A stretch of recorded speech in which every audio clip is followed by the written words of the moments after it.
Hi, Scott doing at MarineMax in Louisville, Texas. We're going to take a brief look at a brand new 2023 MasterCraft X22.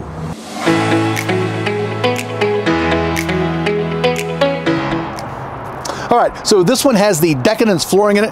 Feels really good on your feet, nice and soft. Also allows any water that gets in the boat just to go down through the floor of this mat and go right out the back of the boat. So really nice.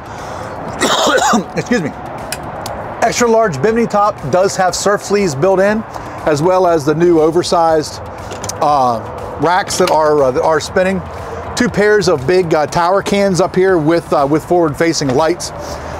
Flip over reverse seating, done nice.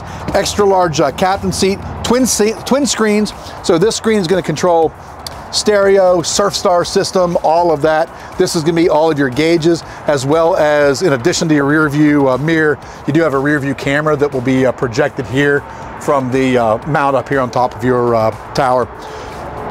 Advanced audio plus on this, so does have the extra speakers, extra subwoofers, and the extra speakers up in your windshield, as well as quick release fenders. I mean, this boat's really, really well equipped. So if you've got any questions about this or any other boat you see online, pick up the phone and give us a call. We got a lot of inventory, and we'd love to help you out with one of them.